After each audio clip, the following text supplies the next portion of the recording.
L'histoire de Nadège. Bonjour ma chère communauté. Installez-vous bien, prenez de quoi vous mettre à l'aise pour suivre cette histoire inspirante. Aujourd'hui, nous allons découvrir l'histoire de Nadège, une jeune fille riche et arrogante, qui croyait que la vie lui appartenait, mais qui va traverser 20 épreuves terribles avant de comprendre la vraie valeur de la vie. Nadège vivait dans une grande maison, entourée de tout le luxe possible. Ses parents l'aimaient au point de lui offrir les plus beaux habits et les plus belles chaussures. Mais ce qui marquait tout le monde, c'était sa méchanceté. Elle parlait mal aux domestiques, insultait les vendeuses au marché et se croyait supérieure à tous. Un jour, au marché, Nadège demanda du maïs à une vendeuse avec une voix douce.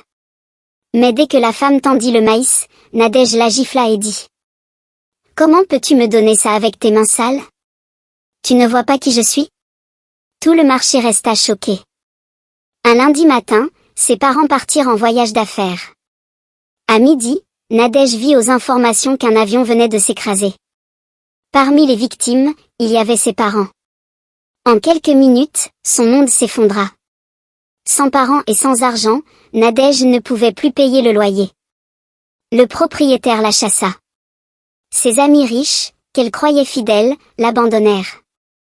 Elle devint une paria. Nadège erra plusieurs jours sous la pluie, dormant dehors, sans nourriture. Elle découvrit la souffrance de la pauvreté qu'elle avait toujours méprisée. Affamée, elle frappa un soir à la porte d'une petite cabane. La vendeuse de maïs qu'elle avait humiliée ouvrit. Au lieu de la chasser, elle lui dit: « Entre. Ici, ce n'est pas grand-chose, mais c'est mieux que la rue. » Nadège entra, étonnée. Le repas était simple, du maïs grillé et un peu d'eau. Nadège, habituée aux plats raffinés, comprit que c'était désormais sa réalité. Quand elle aida la vendeuse au marché, les gens se moquèrent d'elle. Voilà la princesse devenue vendeuse de maïs. Elle pleura de honte, mais continua. Une nuit, une forte pluie fit entrer l'eau dans la cabane. Elles passèrent la nuit debout, trempées, sans pouvoir dormir. Un soir, alors qu'elle faisait griller du maïs, une étincelle mit le feu au toit de paille. En quelques minutes, la cabane brûla entièrement. Elles durent dormir plusieurs nuits dehors, sans abri. Nadège découvrit ce que c'était que de perdre son toit. La vendeuse tomba malade. Nadège dut travailler seule au marché, apprendre à vendre, à sourire malgré les moqueries et à trouver de quoi acheter des médicaments. Une autre vendeuse profita de son inexpérience et lui vola tout son panier de maïs. Nadège se retrouva les mains vides. Un jour, elle n'eut absolument rien à manger. Nadège dut tendre la main et mendier pour la première fois de sa vie. En courant derrière un voleur qui lui avait pris ses maigres recettes, Nadège tomba et se blessa à la jambe. Elle souffrit pendant plusieurs jours. Cherchant un travail, elle alla voir une riche commerçante.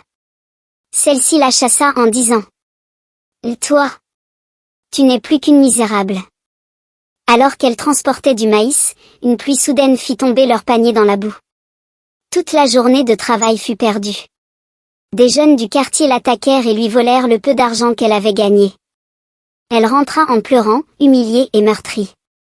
Une nuit, affamée, Nadège voulut abandonner. Mais la vendeuse la prit dans ses bras et lui dit: « Tant qu'il y a la vie, il y a l'espoir. » Pour acheter des médicaments, Nadège vendit sa dernière robe élégante, souvenir de son ancienne vie.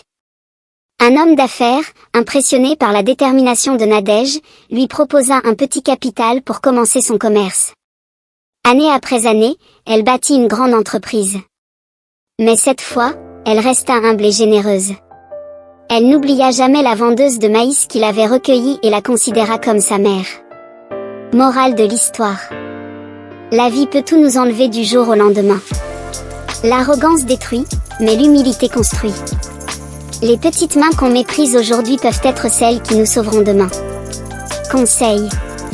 Respectez les autres, soyez reconnaissants pour ce que vous avez, et n'oubliez jamais que la vraie richesse, ce n'est pas l'argent, mais le cœur. Merci d'avoir regardé. N'oubliez pas de vous abonner pour ne pas manquer les prochaines vidéos.